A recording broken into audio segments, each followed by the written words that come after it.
Fatima, I think we're going to start, and everybody must just join. So welcome, everybody. We are so excited to have Fatima with us, and I think you're calling in from Spain. Is that right, Fatima? Colleen, good morning. Yeah. It's so wonderful to hear a South African accent. And I'm really thrilled to be here with my fellow South Africans. And yes, I'm speaking from Madrid, Spain this morning. Fantastic. Super. Well, you guys are all in for a treat this morning. I'm going to hand over to Fatima, and she's going to take you through what she has to say to you this morning, but really excited to have her here. So Fatima, over to you. Thank you for being with us this morning. Of course, it's such a pleasure, Colleen. Thank you for your generosity and our partnership with Business Engage. And I really want to extend a lovely good morning to all participants. Once we move through the presentation, I hope we can get onto camera and actually see each other, because I really value and I appreciate the engagement, and I'd love to hear from your voices as well. It's just such an honor to be here today on the LeadersWalk series. And this morning, I'm going to be talking about redefining leadership, the rise of female leaders in a transformative era. And I really do want to give a shout out to Colleen. I think she's been incredibly progressive in the work that she leads through gender mainstreaming with Business Engage.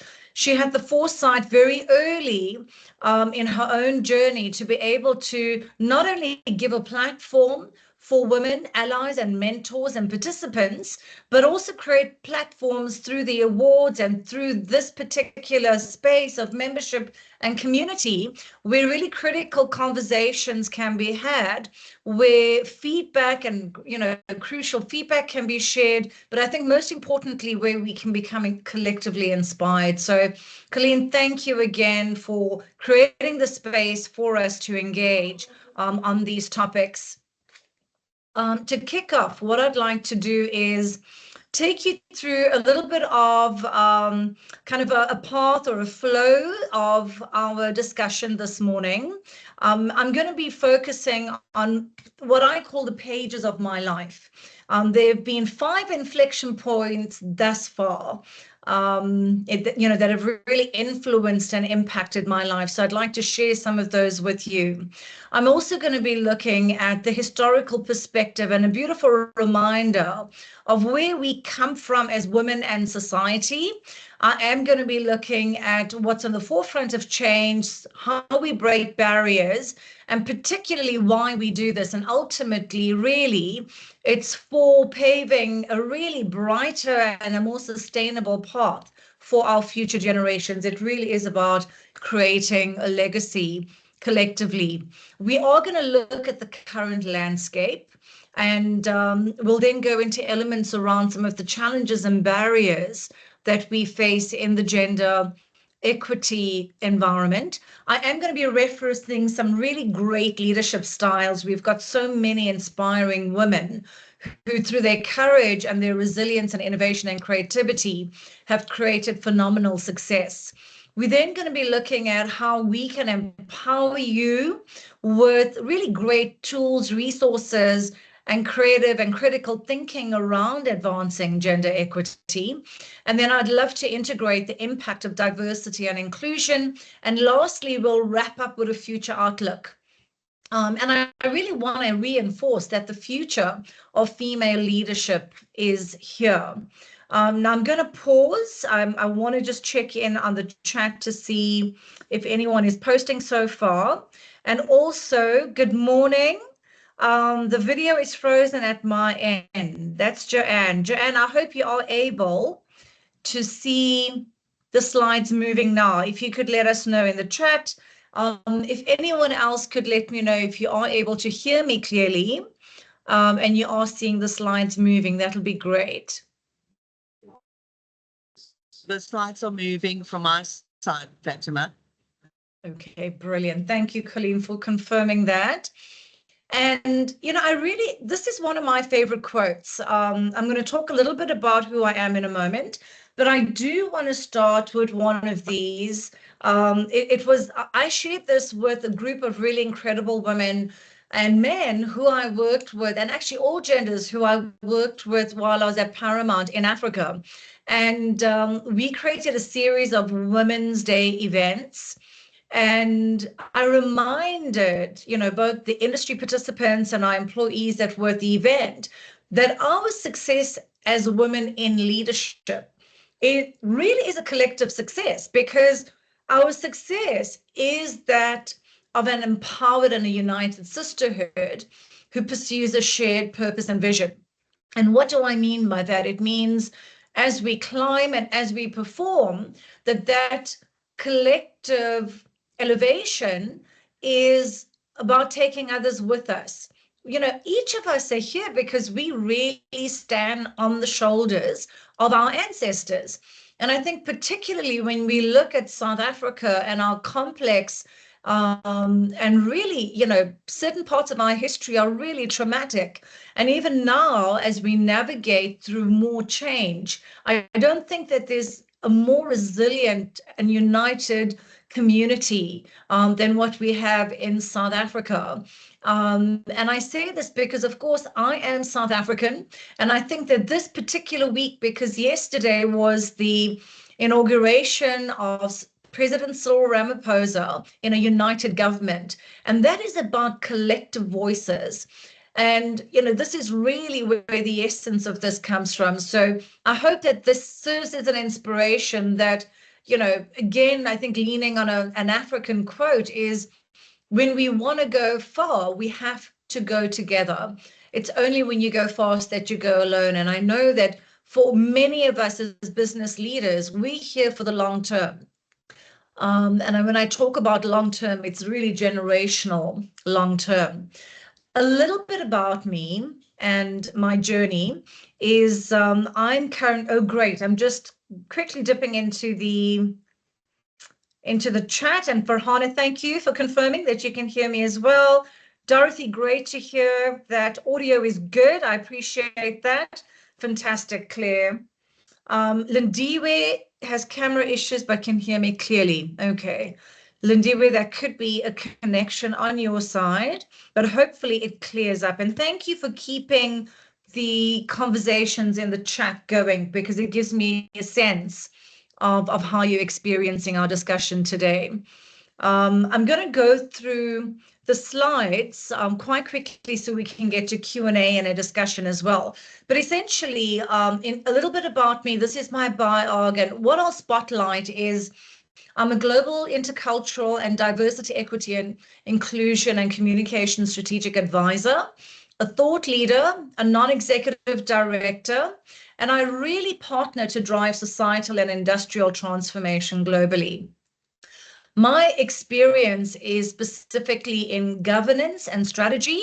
I've mentioned D&I and communication, and my career experience is from the tech, telco, and the media industries. I started my career in the very early days of the internet infrastructural creation with Verizon many years ago, and advanced that career progression with companies such as Intel Corporation and Microsoft, where I led public relations and market development. I also lived in Dubai, where I worked with Huawei and Microsoft. And most recently, I was Senior Vice President at Paramount Global, leading D&I across EMEA, APAC, and Latin America. So essentially the international market, working really closely with the North American team. And really my passion is around culture integration, advancing gender equity. I've got a link towards the end of the presentation that will take you through to a thought leadership that I recently wrote on International Women's Day or International Women's Month with IE University here in Spain. And my passion is really about harnessing and advancing and accelerating inclusive leadership, because organizationally and politically, to really foster and create an environment that is globally inclusive, it does need to begin at the very top. a little bit about my board career, and this really comes from a mentorship perspective. I had an incredible mentor, Don Macy, who was group communications at Standard Bank, and he was my lecturer at college, and he became a mentor for many, many decades. And Don really inspired my board journey. And as a result, I had my first non-executive director role in my mid to late 20s, which is very early. And this has really served me in terms of growing my board experience. And the reason I'm pausing on this is because it's also an encouragement to women. We need more women on boards. We need the contribution that we bring. And I also want to pause here because I want to encourage you to actively embrace your board journey now. Start thinking about it. And I also want to encourage, board placements for young people, because young people bring different perspectives. So this was an incredible and continues to be an incredible journey for me on a board level. I've sat on boards particularly that empower youth and communities in STEM.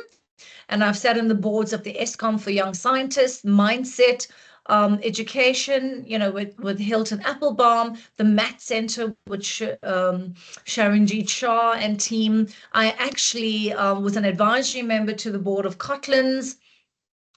It was amazing working with that team when antiretrovirals arrived and we were able to move Cotlan's from a hospice into a thriving community for young children and the communities that they came from. So, really incredible work.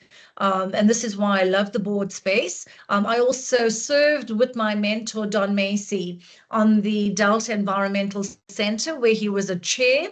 And one of the great experiences I had at the Delta Environmental Center, just from an inclusion perspective, is we created pathways for visitors in wheelchairs. And that was really progressive for that time, but so inclusive, because it meant that visitors who were arriving in wheelchairs could still enjoy the center and enjoy plants and flora from the comfort of their space. It was really changing the environment to support the experience. And most recently, I also served as an advisor to UNICEF through the Influential Women's Circle with Micah Herbricks and Carol Bauer and Janine Hills. So really my passion is also about harnessing strategic alliances and public-private partnerships. And I've done this through Global Citizen, UNICEF and the UN World Food Program, Gates Foundation, MasterCard Foundation, and Malaria No More. Malaria No More, an incredible organization. And I won't go into my academic. I just want to pause though on academic because I'm really passionate about education. And in fact, this month there's a feature on inside higher education on my favorite teacher. So it's a spotlight in Youth Month. And it was a wonderful journey to reflect on who my favorite teacher was and how he inspired my journey. Suffice to say that I am a lifelong learner. And this is something that I really want to encourage in you, is be the eternal student, practice reverse mentorship, because we have so much to gain from our young people, and grow your network, really grow your network globally. And I'll touch on that in a minute as well. But just some, they say a picture says 1,000 words. And this is just a snapshot. Firstly, zooming in the middle of me when I was 8 years. If you had said to me when I was 8, this was going to be a path, how would I have responded and how would I have reacted? I would have loved to know. But I think this is what's really important, is if we look back to our younger selves now and share this incredible journey. What an inspiration, right? For every single one of us. That's what this is about. It's inspiring every single one of us, particularly in our beautiful country and our incredible continent, but globally as well. I really come from a small town. I come from Escort in the Midlands. Does anyone know where Escort in the Midlands is. If there's anyone from KwaZulu-Natal, please give me a shout out on chat as well. I'd like to hear your voices. You can come off camera as well. Kyle Pillay just put his hand up. Thank you, Kyle, for giving that shout out. Thank you, Rodney, for affirming. It's a really beautiful place to be there. Thank you. I see your hand up as well. It's great to see, so many people who come from KZN as well. Farhana also affirming that. And I think, and thank you, Rana. Thank you for your beautiful affirmation. I really appreciate you. And I think when we look at, Lindy, big ups to KZN, absolutely. I want to just spotlight a few elements. So let's start off at school. If you can see in the bottom, I'm standing with a gentleman, and I'm not sure why my mouse is not moving. My apologies. But there's a picture in the bottom where I'm standing next to a gentleman with sunglasses. Let me know if you found him. That is Mr. Omar Isak. He was my English teacher in high school, and he is my favorite teacher. He was. I had many. He was my English teacher, and he really inspired critical thinking at a very young age. He also inspired creativity. He inspired innovation.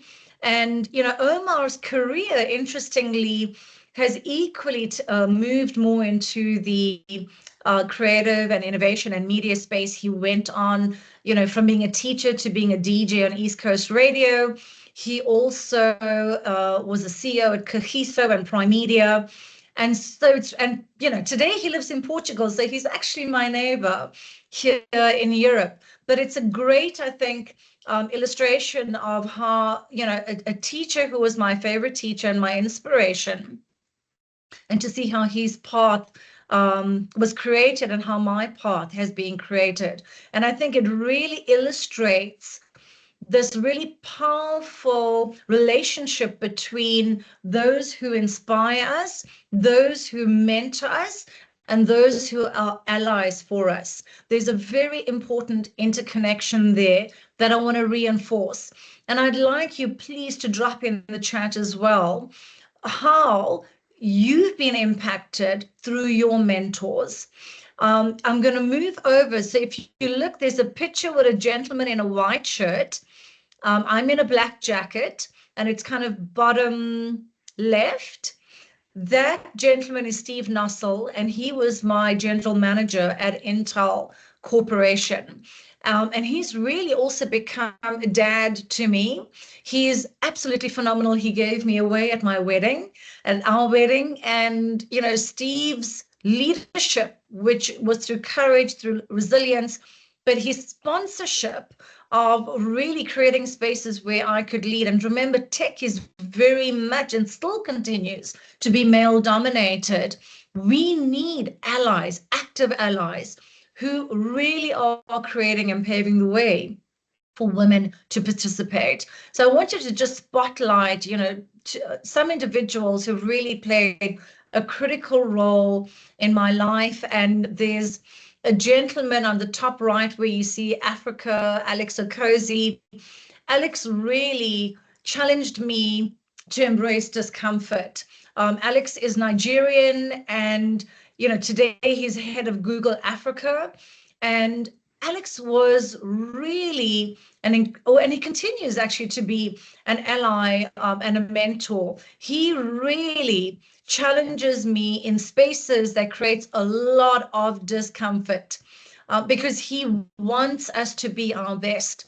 He's a sportsman. I love sport as well in school, and he approaches elements from a sports perspective. And, when you look at sport, it really is about going through that physical discomfort, that emotional discomfort. So there's a lot of elements that flow over into the business space.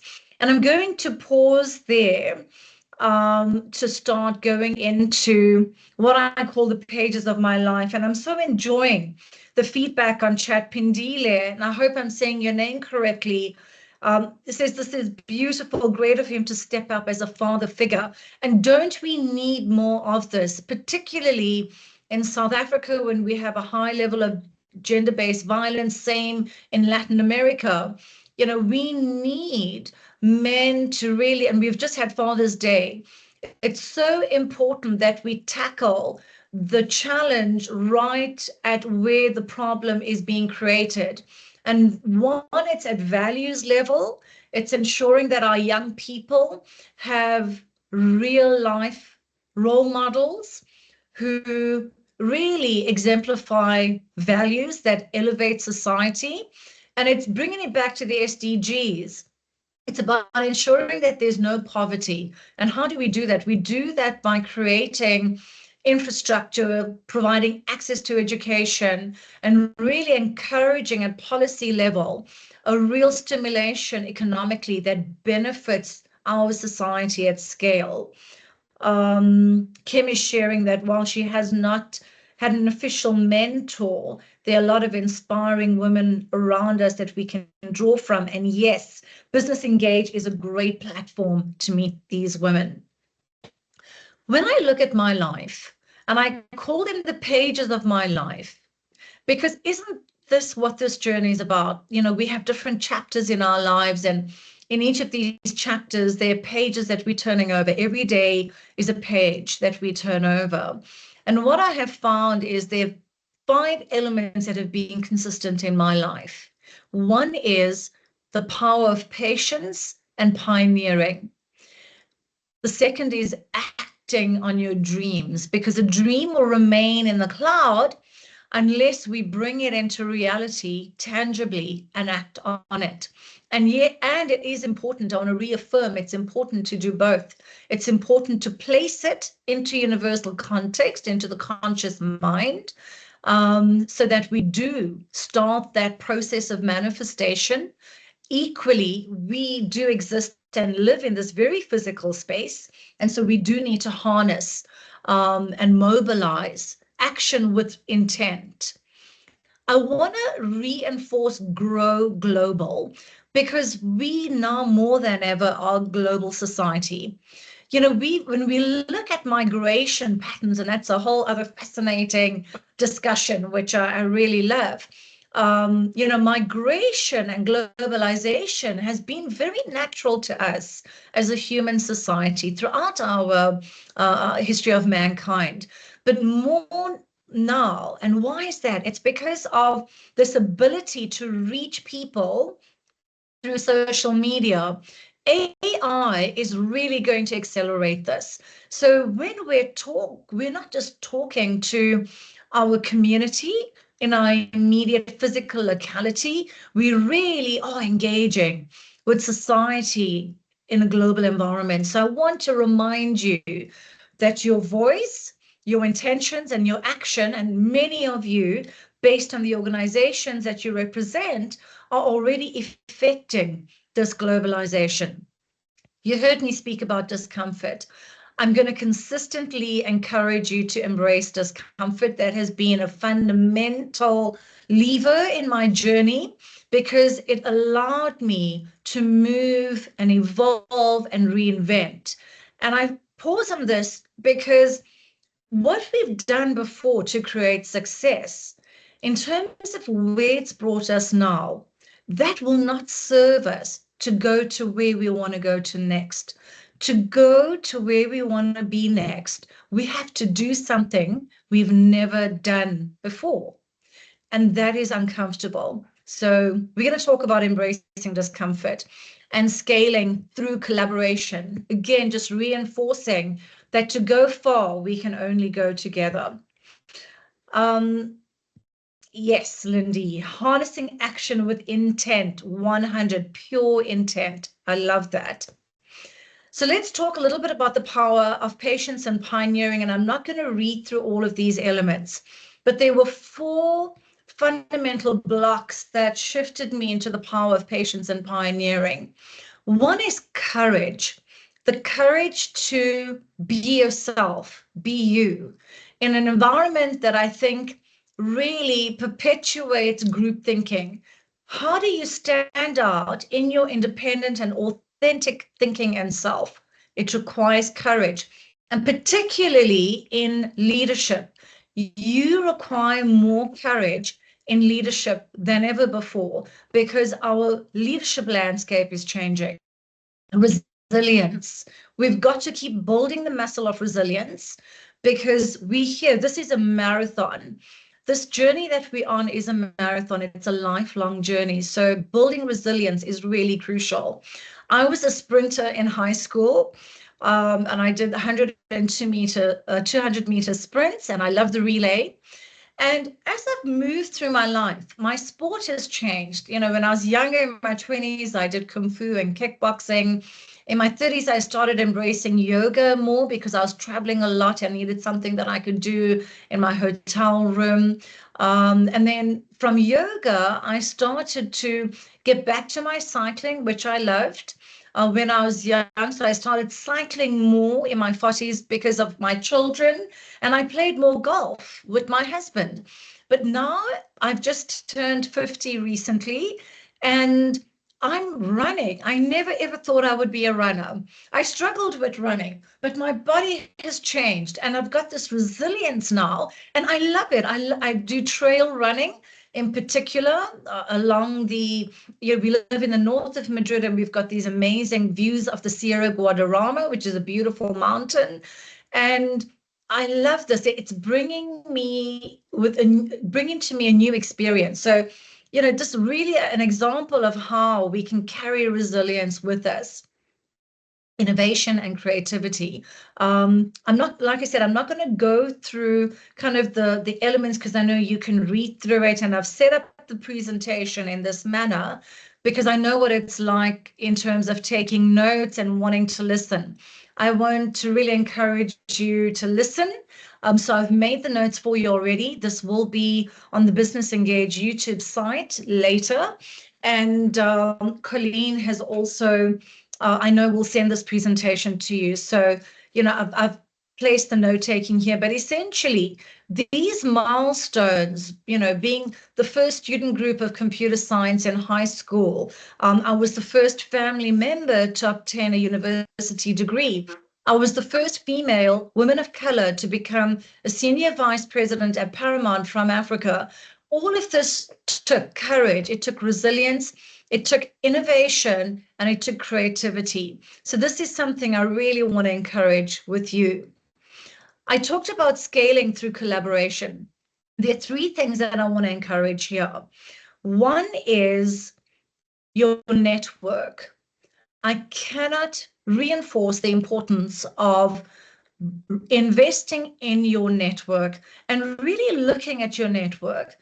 Is your network, and your network is the tribe that you build around you, is your network inspiring you, encouraging you to reinvent yourself, challenging you in terms of your path ahead, and is it helping you create impact?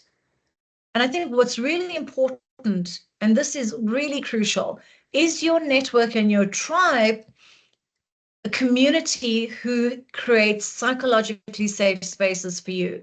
And I say this because leadership is a challenging space. And so it's very important that the tribe you build around you are equally a tribe who supports you in a psychologically safe space.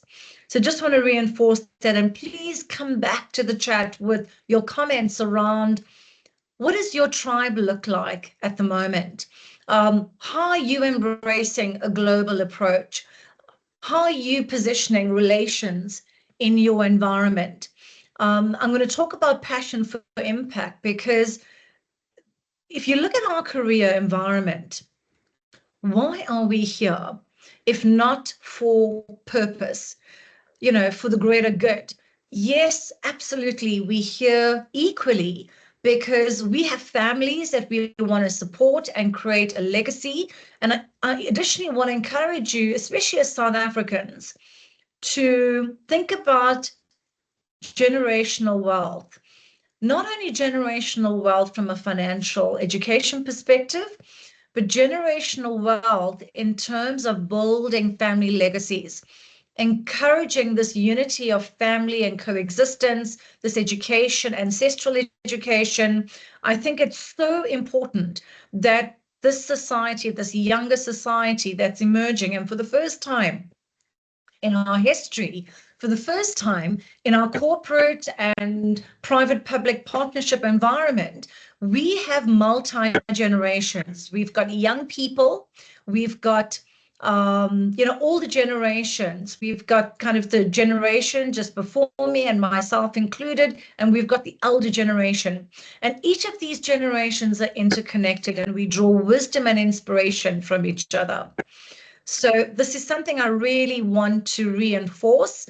I've given some examples of incredible opportunities I've had in terms of building my network and relations, and how each of these have actually resulted in a passion for impact. And a great example at MultiChoice, where I was GM for corporate affairs. Tell me if any of you remember the CNN Africa MultiChoice Journalist of the Year Awards with, we led this with CNN, and it was an incredible event. It was actually grown out of the really pure intent, and this was during Nola Letele's a CEO reign, and Imtiaz continues to champion a passion for freedom of speech and creativity globally now. We've obviously got the Canal Plus investment that's taking place with MultiChoice, but this is amazing because its purpose. This event really created tremendous inspiration for journalists who were essentially also losing their lives because they were telling stories that mattered in Africa. Being a journalist is a dangerous career in certain parts of Africa. And this event was so crucial in driving education, supporting journalists in understanding that they're not alone in this journey, and really affecting really influential actors in very powerful spaces. And I say powerful places because we need to remind leaders, and when we are those leaders ourselves in powerful places, we need to be reminded of the responsibility that we have. So I'm going to move on to the next one. And just on the right are some amazing people. Look out for this. This is going to be posted on YouTube. It's a panel we recently did on co-creating global inclusion. Seppo, I worked with him in South Africa. He's now based in Amsterdam with the IDH. We work together at Paramount. Micah is with UNICEF, and she really leads the charge in impacting policy for the safety of children, which is crucial. And Katie, who I met at Global Citizen, is now with PVH driving a corporate social responsibility. So our journey continues, as a tribe, as a network group. Another way you can harness the power of community in your environment is through employee resource groups, whether through a women's employee resource group, multicultural resource groups. I really want to encourage you to embrace this impact through community. So I'm conscious of time. I'm just going to check in and see how we're doing for time. Great. I'm going to talk a little bit about embrace discomfort, and I'm going to say 3 words. 1, unlearn. We have to unlearn everything that we went through as young children, because what happens sometimes is as children, we have adults who intentionally or unintentionally place their lived experience and views into our world. And some are great and inspiring, others can be a challenge. And so we have to unlearn, particularly those that are not going to benefit or serve us. In that unlearning process, we have to relearn. And once we relearn, that's when we reinvent. And the reason I reinforce this is because we're dynamic. The world is dynamic. The only constant is change. If you look at the era that we live in, we are not saying goodbye to the 4th industrial revolution, and we're beginning the 5th industrial revolution, where AI is bringing a huge reinvention in a number of elements of acceleration and innovation.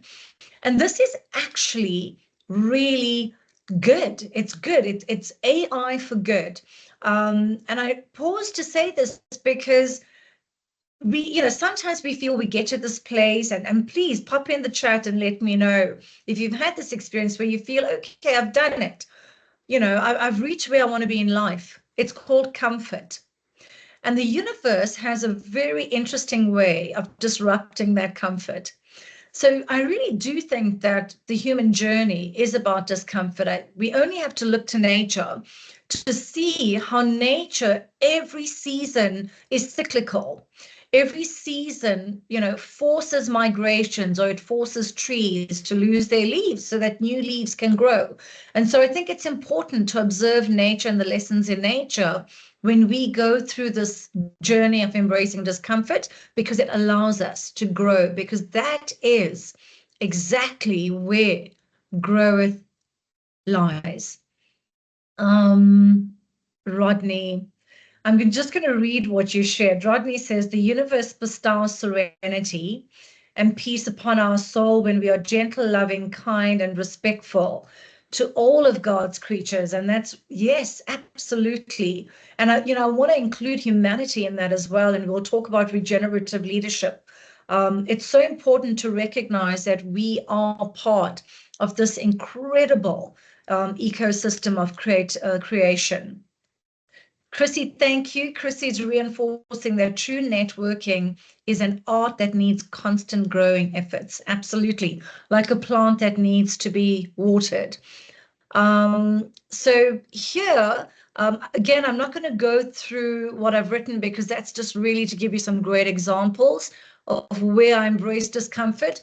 And I think a really good one here is when we lived in Dubai and I joined Huawei, I hadn't actually worked in China before. And it was amazing. I reported into Shenzhen.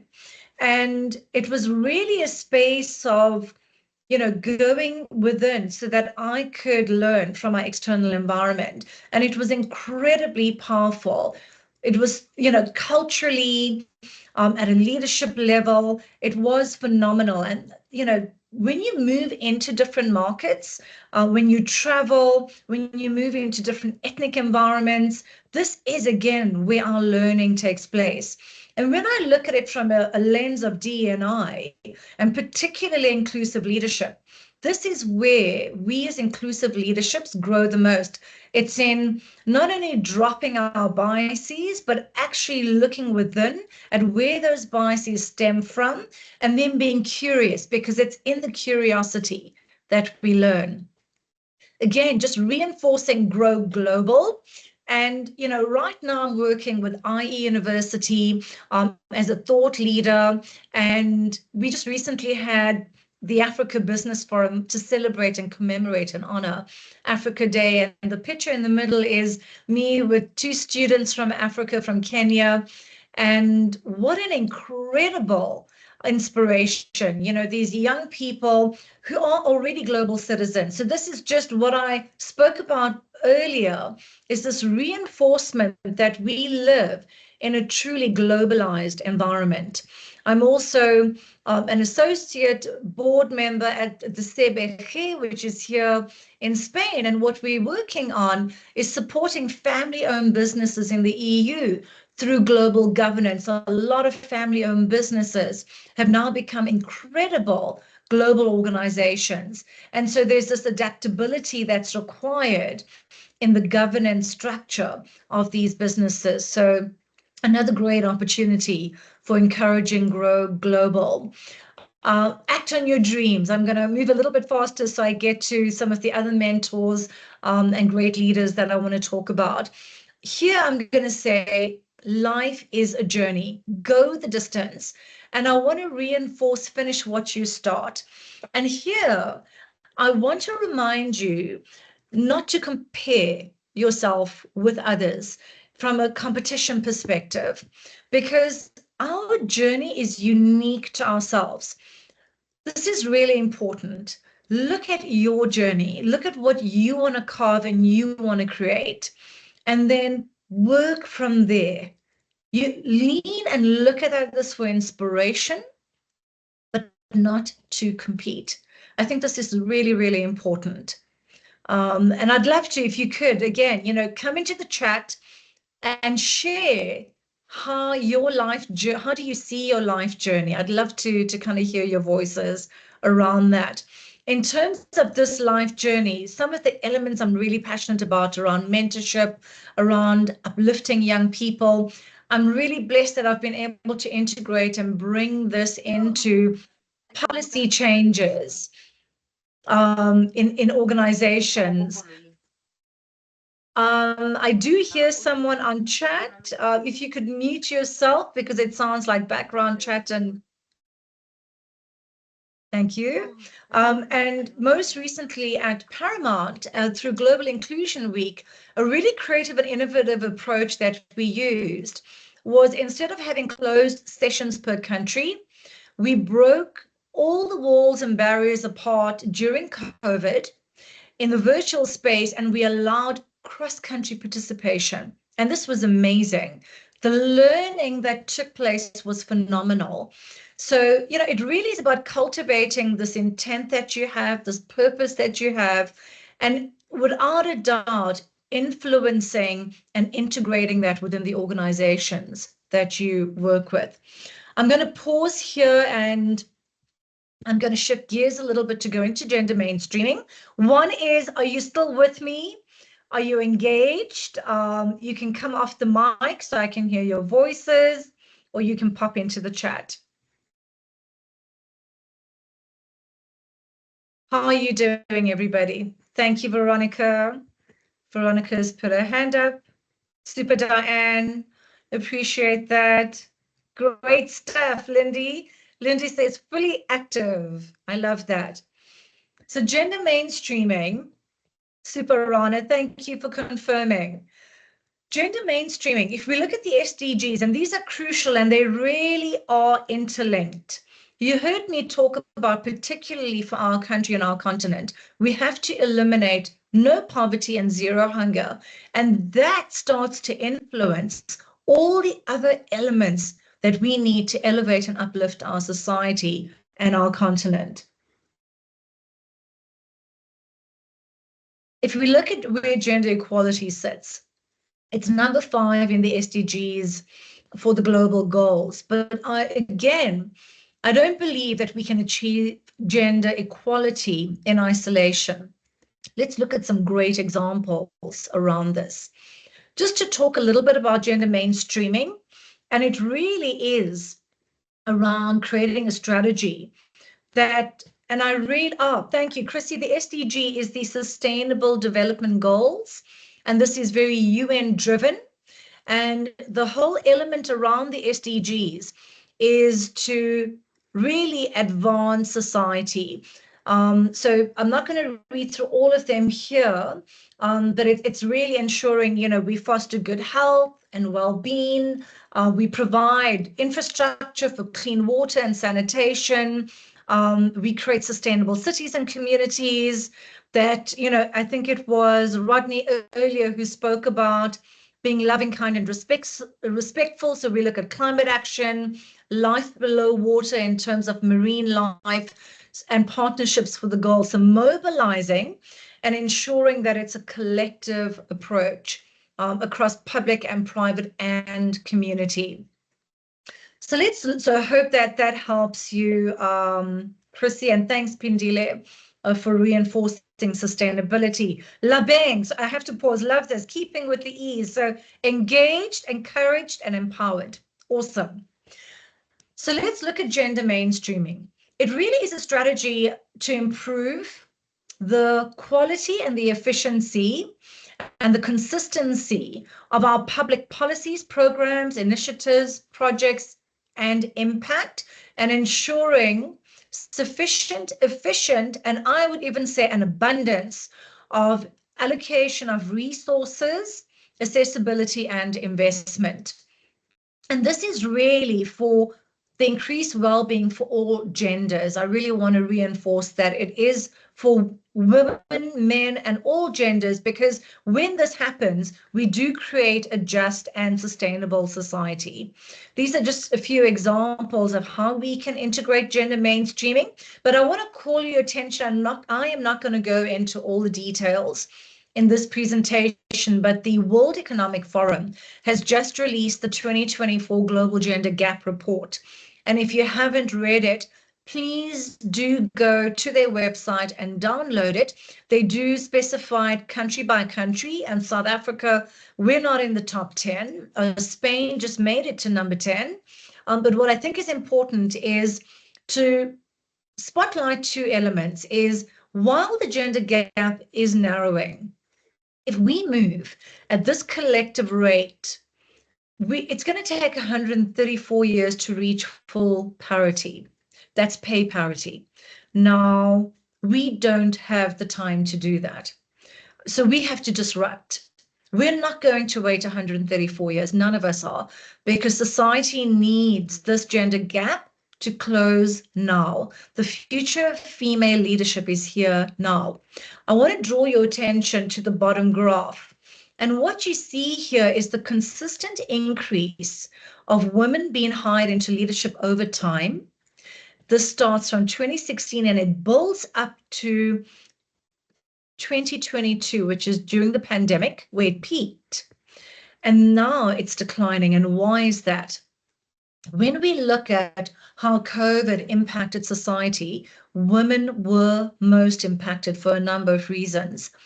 You know, being there in terms of caregiving, in terms of flexibility, now that we've moved back into normality, a form of normality. Of course, everything has changed pre-pandemic, so we essentially live in a different environment. But what's critical is providing this hybrid and flexible environment, not only on those levels, but it goes beyond. It's about increasing pay parity, which is why I put that percentage on the top. It's about providing spaces where talent development, active talent development is taking place for women. So who's with me on let's disrupt this? We're not waiting over a century. It has to happen now. And for us to make that happen now, it means every single one of us has to be that participant for change. So please join me in the chat and share with me how you are going to disrupt gender mainstreaming in your environments. Rodney, confirming, most definitely. Let's do this. I want to talk for the next few minutes around challenges and barriers. And in particular, I want to go back a few centuries ago to Cleopatra's reign. Did you know, interesting fact, that Cleopatra spoke about 9 languages? So she was truly multilingual. She was a woman, a global citizen. She asserted her authority and leadership in a male-dominated world, and she illustrated the political power and strategic leadership of leading as a woman. And her role really influenced traditional gender roles in governance and leadership for centuries later. And this is why I paused on the board element. It's very crucial as women that we become we increase and elevate and grow our socio-political consciousness. So that's an important encouragement. And I ask ourselves, how do we then find ourselves in history in a space where Malala was fighting for her life because she was trying to get educated? So it illustrates this regression and how and what we need to do to accelerate progression so we can bring ourselves to that space where women again are active in governance and leadership. And these are just 2 beautiful examples, really powerful examples of women in leadership. Jane Fraser, the CEO of Citigroup, who was the first woman to lead a major Wall Street bank in the financial sector. And she's really created incredible milestones in this space. Financial education is another key lever to create independence for women. And this is an area that I really want to reinforce. you to keep growing in is if we want to create that intergenerational wealth we spoke about. Women also live longer. Statistically, that's what it says. Men, I want to encourage you to understand the stats and how you can keep up, with women in that space. But statistically, women are living longer. So what does that mean? It means that women then take up a broader share of long-term financial management. So it's absolutely crucial that as women, we have the capability and the understanding of financial management. Jacinda Ardern, Jacinda needs no introduction. I really want to reinforce what she did with her leadership style was integrate inclusive and collaboration in terms of her approach, particularly bringing in compassion and empathy. I think her approach in terms of how she included the Indigenous people from New Zealand is an incredible example of leading as an inclusive leader. But she also faced huge challenges and she made the courageous decision to step out of that leadership role and pursue her own path because of the challenges she was facing. And I ask ourselves, how could we as society have been a better support to Jacinda during this challenging space of her leadership? Advancing gender equity, and we've got one of the greatest role models at home with Mum Graça Michelle. Mum Graça is really, she's an elder now, and she continues to be a stalwart in terms of political leadership and advocacy, championing women's rights and global influence. You look at the work she continues to drive from education access to women's rights and agricultural investment. It's incredible and inspiring. She's a true example of mentorship, allyship, and sponsorship. I also want to give a call out to Reshma Sojani. She's the founder of Girls Who Code. And you heard me speak about tech being still very much a male-dominated environment. And Reshma really is very bravely creating huge inroads in closing the gender gap in tech. In terms of impact on diversity and inclusion, Sheryl Sandberg, again, was so ahead of her time at Facebook when she said, pause. Everybody pause. And this was pre-COVID. And she started to speak about work-life balance, specifically for women in tech. And she started to speak about creating flexible hybrid work models. Her book, Lean In, is an incredible inspiration, again, of how we can lean into our tribe and community that we spoke about earlier, and resilience.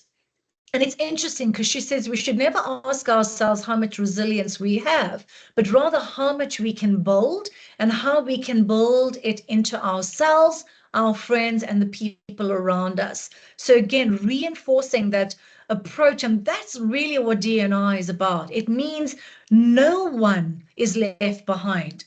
Everybody belongs. We've got to, this role and this purpose of leadership and inclusivity is about taking everybody on the journey. Rodney, absolutely. Our very own Thuli Madansela is an incredible mentor. And isn't she just so brave and courageous and so steadfast in her own authenticity? Please do share additional women who continue to inspire you, because I love to learn and look broader. And I think a lot of people also gain from women and men who continue to trailblaze in the gender mainstreaming space. Indra Nooyi, she was way ahead of her time as well.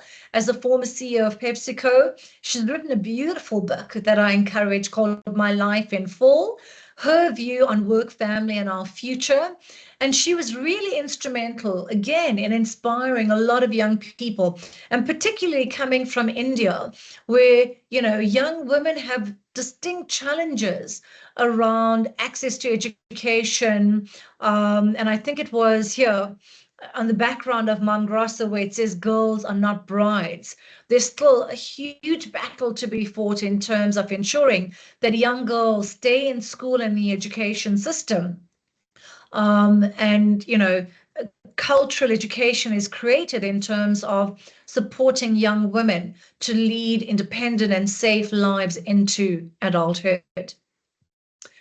Women leadership. The future of women leadership is here. Can we say that again? It is not ahead of us. It is here right now. Again, to bring that gap from 135 years to the present, we must harness the future of women leadership now.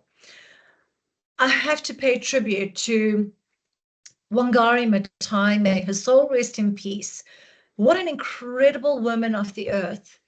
Wangari, as you may know, founded the Green Belt movement, and this was really about empowering women through environmental conservation efforts. And her work went on to influence at scale globally. She also brought the intersectionality of environmental activism and gender equity. And she again brought that intersection between private, public, and community empowerment and sustainable development. Vanessa Nakate is doing exactly the same. She's a young climate activist from Uganda. She is a new inspiration for young women on how to tackle climate change and social justice issues. And I think Rose Machario, former CEO of Patagonia, deserves a shout out in terms of how she's really trailblazing in terms of regenerative practices and creating sustainable approaches to living. Lindy talks about inspiring strides of the women, embracing purpose for a greater good. Absolutely agree with you on that. So for the next 2 minutes, we're going to talk about where does this go? And I put this down here because it's your notes and it's something you can reflect on later. But there are 9 areas in terms of where female leadership during this transformative era is being harnessed. One is in leadership roles, and the trend is there's growing recognition and value without a doubt, and it has to move beyond quotas. It has to be integrated into policy, and it has to be integrated at C-suite positions and board membership. This is absolutely crucial, that this inclusivity resides at decision-making processes. It's also around inclusive and collaborative leadership styles. We as women do bring great value in terms of empathy, in terms of, I think, compassionate and holistic problem-solving thinking. It's also been statistically proven that women do consider the environment more strongly in leadership. You heard me talk about Sheryl Sandberg and flexible and hybrid work models. I touched on mentorship and sponsorship.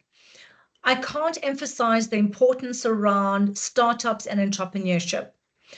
You heard me reinforce D&I, the integration of technology and digital transformation with the advent of AI, global movements and policy changes, because this is really how we create favorable environments for female leaders. And it's where we impact on regulatory frameworks. And lastly, on the impact of regenerative leadership. I think this is really important because it's about really harnessing practices that go beyond. It's about harnessing the power of people, planet, and profit.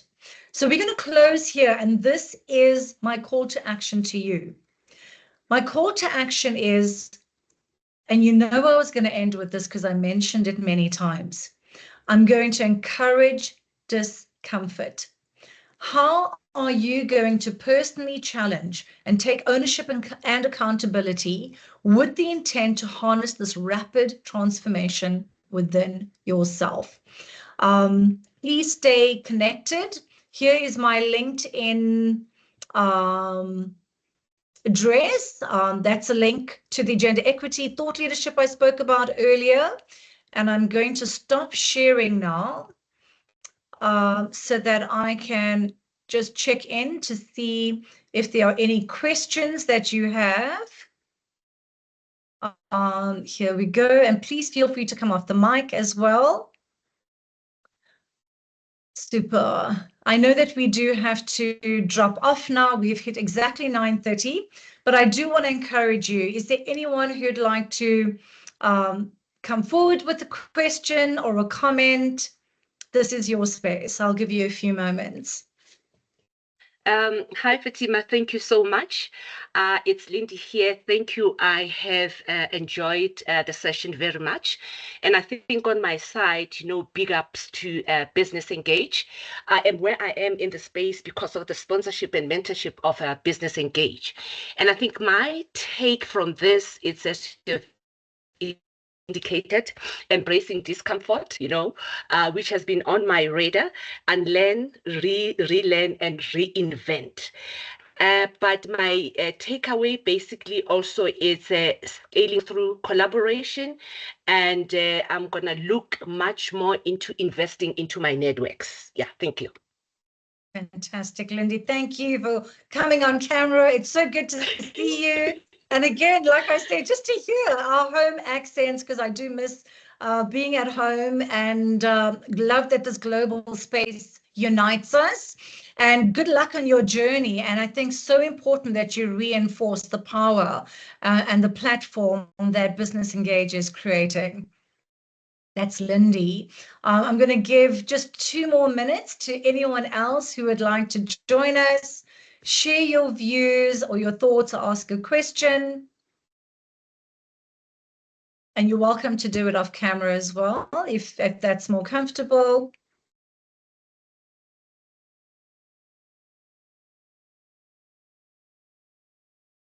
Super. So with that, I am, on behalf of Colleen, I really want to take this opportunity to thank all of you for joining us here. I think at one point, yes. Sorry, there's a question in the chat. Oh, thank you, Hilton. So there's a question here from Hilton, and it says, I'm a male GM and clearly need to do more to advance these courses. How do we encourage more males to actively champion this? Super, thank you. Hilton, my encouragement to our male leaders, and thank you for asking the question, is, as males in leadership, and I think throughout the organization, you automatically have strong influence because of the historical legacy. But I think the important element now is to look at how do we transition this. So it's look within to your own inclusive journey. So think about what is it in your journey. So it could be, what is it that you've experienced through your education journey, through your family environment, where you've played a role in inspiring women around you.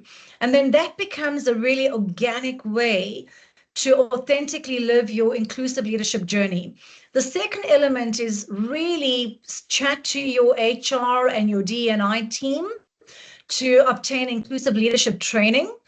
This is really important because inclusive leadership training will empower you with all the elements around the inclusive leadership journey. It'll help you really look at how you become more curious, how you understand what the landscape looks like, what the actual challenges that women experience. At Paramount, for example, we also created women's surveys for women who felt uncomfortable speaking in an open space. So Women's Survey brought a collective voice to understand the challenges women were experiencing in the workplace. And this was a great resource for leadership because these insights were shared with leadership, and it brought tremendous insight in terms of the actions that needed to change to create a more inclusive environment. And then I think lastly, really build into your strategy how you are going to advance gender equity. And I'm going to be a little bit of a disruptor. We have to move away from just giving flowers to women and cupcakes on Women's Month. Please, who's with me on that? Let's have the real conversations. Men come into the Women's Day events. It has to be all genders in the room. Thank you, Hilton. It has to be all genders. It has to be, uncomfortable conversations. It has to be real conversations. And it has to be that The changes we want to create in gender mainstreaming are built into the strategy. They are measurable. They're built in around talent development, talent retention. They're built in around psychological safety. And I can go on. The list is really long, but I think it's really about you being an active change agent. And for one, the fact that you've used your voice here is, that's a great start. So good luck on your journey. And also, I think, offer your mentorship, your allyship, and your sponsorship to women around you. Build spaces for more women in your team, in your business. Join and listen to women in your ERG sessions. These are just some examples that you can advocate. Lindy says, flowers and cupcakes make my day. Yes, we'll take them and the increase in paychecks and the increase in gender mainstreaming. Colleen, welcome back. Thanks, Fatima. I just want to mention to just add 2 extra points in terms of what you've just said. I think number one, what we've got to get to is the fact that it's gender mainstreaming. It's not about women empowerment. It's got to be mainstream to the organization. So whatever you can do to mainstream those conversations and to make it a business issue, not a women's issue, I think that is number one. But number two, I think just the fact that we've actually got men on this call makes us realize that there are so many men that are interested in becoming involved. It's not about men out, women in. It's about how do we together, women and men, make a difference. So thank you so much to all the men that have joined us today, and we look forward to attending much more. Absolutely, definitely. And I think if we have time, I think Rodney has a question as well. Colleen, shall we give him the opportunity? Yeah, that's fine. We've got time. Yes, thanks, Fatima, and thanks, Colleen. Thank you for an amazing session. Can you hear me? Yes. Okay, so I Loud just and want clear. to just say from my side, I'm a Tamil, so I come from the Hindu culture, and our roots stem back to the south of India. And in our scriptures, it teaches about the goddess Lakshmi. So it tells us there, and I'm sure the other scriptures and other religions teach the same, that a lady is obviously a mother of a home, a mother of a country, and a mother of the world. So that is, I think if people think in that way, we're going to go far away in life. And also, furthermore, I think it's about time that South Africa has a female president. I think it's really going to take our country in a great direction. Thank you for an amazing session. Oh, wow. Rodney, thank you. I really appreciate what you've just shared. That is so inspiring. And, I think just in terms of what Colleen just shared as well, and Colleen, if you could come back on camera, if you can, because I know you are in commute at the moment. I just want to reinforce, what Rodney shared in terms of what you shared, Colleen. It's about women being, at that level where governments are being run, where society is being shaped, where business is being created. I want to really spotlight, Rodney, and this will also go to Hilton. There's a great example that's taking place in Mexico right now. Mexico has just got their first female president in 200 years, and she was mentored by the outgoing president. So that, the outgoing president was her mentor, her ally, and he created successorship. And that's why, if you look at Mexico and the challenges they face, she was democratically voted, and she's got an incredible task ahead of her. And, the whole world should be behind her. But this is such a beautiful and powerful example of what you exemplified, Rodney, and, Colleen, what you reinforced. So I really want to thank you for being such an engaged audience today. It's been such a pleasure to share with you. Please stay in contact. Reach out to me on LinkedIn. Let me know how your challenge is going and any other thoughts. And it's just been so good to, as an African diaspora, I can tell you that we are so passionate about taking Africa. We already are Africa to the world, but just constantly elevating us as a society, and we can only do it collectively. Colleen, I'm going to hand back to you. What an awesome session, Fatima, and thank you so much for being with us this morning. I mean, it's just so exciting to hear stories, to get people's perspectives on all different things, but you really made our day. And once again, thank you to all of you for joining us this morning. Once again, for our Leaders Walk, please keep a watch on the events calendar on Business Engage. Book for those sessions and really become engaged in what we're doing. Once again, thank you to all the men. If you want a recording of the session, you can go onto the Business Engage YouTube channel and download the recording. But thank you all. Have the most super awesome day.